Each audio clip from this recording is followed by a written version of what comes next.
Only after a couple days into 2020 free agency, the season starts in under a month. Teams need to prepare and continue making transactions. Many unsigned guys will be picked up when an injury occurs. Unhappy players will complain, not fit in. Some signing with bad teams will likely be moved by the deadline. How's it going, guys? My name's Wilson. Here are 8 of the weirdest 2020 NBA free agent signings.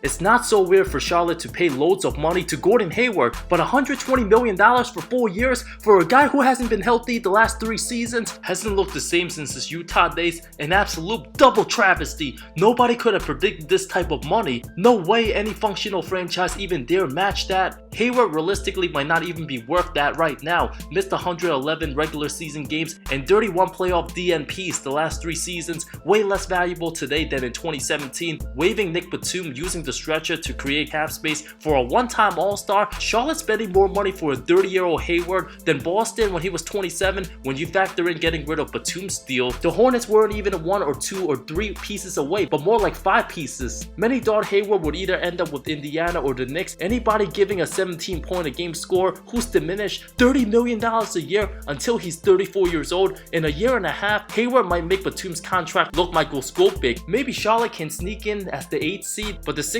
small forward will decline sooner than later. Overpaid for an underperformer. The poor decisions from a Michael Jordan run franchise as a non-player continues to pile up unreasonable decisions. Bobby Portis to the Milwaukee Bucks. His only relevant NBA moment, knocking out Nikola Mirotic at practice, sending him to the hospital. Other than that, Portis not so much. Entering year 6, the 25-year-old averaged 10-5 for the Knicks at power forward. Only 45% from the field, takes very inefficient shots, signed a 2-year worth $8 million deal. At least New York got rid of one power forward. How many more to go? The former 23rd pick will try to fit in, playing in the Marvin Williams type role, a guy who retired. Not sure how he will fit in since Milwaukee's built around Giannis and shooters. Portis not that type of guy to spot up, more like a ball stopper. Takes a lot of mid-range fadeaways, unproven since he's played on bad teams throughout his career, not required to take on any heavy load, shoots in the mid-30s from 3, not that type of guy the franchise needs. Perhaps he can get under his opponent's skin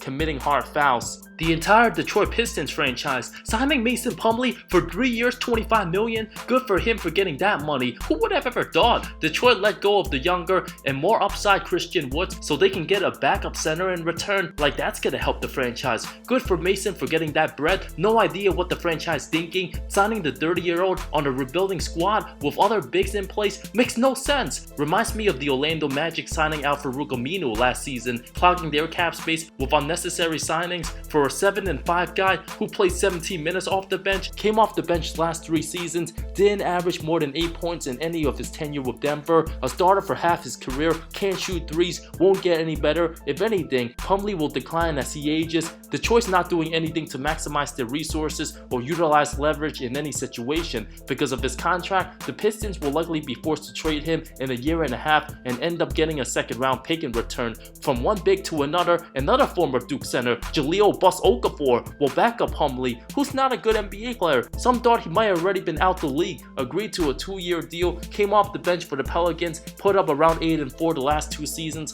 on a non-playoff team, likely similar stats in Detroit. Just like Plumlee, Okafor's a traditional big, can't shoot, already having Blake Griffin, drafted Isaiah Stewart, traded for Dwayne Dedmon, another non-shooting big. Okafor likely won't get enough minutes in the rotation. Being a bad rebounder for his size is an absolute travesty. The Pistons gave up Andre Drummond, who's not that great, for a depleted Brandon Knight, John Henson, and a 2023 2nd rounder. Drummond's at least better than Plumlee and Okafor put together and can crash the glass. Okafor's not even half the player Drummond is. It's hard to imagine what type of offense the Pistons run. Jahlil's unwatchable on defense. He can have some good moments at practice, scoring on the post over his center teammates, but against other teams in real games will continue being more of a liability. Jeremy Grant, just like Plumlee, leaving the Nuggets. Detroit gave him a 3-year $60 million deal, pretty insane. The 26-year-old averaged a dozen points, a key contributor during Denver's run to the conference finals, averaged 34 minutes in the postseason. Very versatile defender,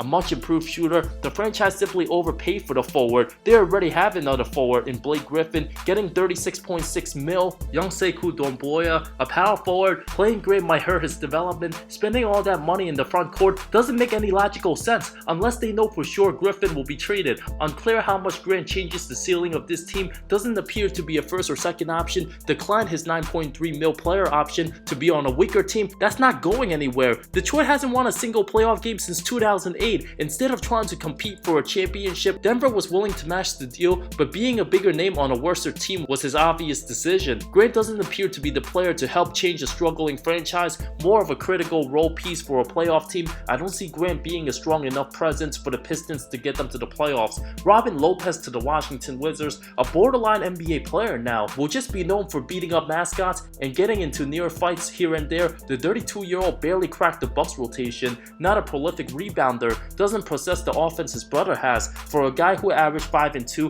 opting out of his contract with the Bucks worth $5 million, declined his option. Shocking any team would pay him more at this point, but Washington gave him a 1-year, $7.3 million deal just to be a Robin on the bench. The Wizards could have signed Hassan Whiteside or DeMarcus Cousins. Instead, who's more productive? GM Tommy Shepard expects Lopez to provide similar impact to Nene a few years back, an enforcer in the paint, but the reality is Thomas Bryant will be the starter, play most of the minute at the 5. Lopez very below on both ends of the floor at this point of his career, not an upgrade at all. Austin Rivers to the New York Knicks, reaching a 3-year deal worth $10 million, sounds about right. Now on a terrible team, wasn't overpaid, a bench guy for most of his career, averaged 8.8 points with the Rockets in 2020, not very efficient, shoots just 42% from the field, not as good as his pops, doesn't make anybody around him better. New York desperately needed a point guard, not another guy who plays similar position to RJ Barrett. Similar to Marcus Morris of last season, very shortly, Rivers will end up being a trade piece and gone in under 2 years. New York's still stuck in the same position. If their young guys don't make any progress, seeing a backcourt of either Dennis Smith, Alfred Payton, or Frank Ntilikina alongside Rivers, we'll be seeing multiple combines of 2 of 20 shooting amongst the Knicks backcourt. Many ugly blowout losses. Rivers also stated in the past he wants to play for a contender, didn't get his payday, will probably end up fighting for his minutes, being one of the older guys on the roster. Empty numbers it is. The Chicago Bulls signing Garrett Temple. Last season, the franchise overpaid for the diminished past his prime daddy-ish young, who finally have a vet to hang out with. A 1-year $5 million deal. Chicago can't expect much from the 34-year-old. Most guys his age being a role player would already be out the league. Shot under 38% from the field in 62 games with Brooklyn. I won't be shocked if Chicago misses the playoffs again. While Dwight Howard to the Sixers was not a weird signing, everyone thought he was coming back to the Lakers, tweeted it out, deleted it, a miscommunication. That was weird. I like the pickup. Since Embiid gets hurt a lot and limited, Howard will get some playing time. Those were the weirdest 2020 NBA free agent signings. Thank you so much for watching this video. Subscribe for more content, more good stuff coming soon. I love all of you. See you next time.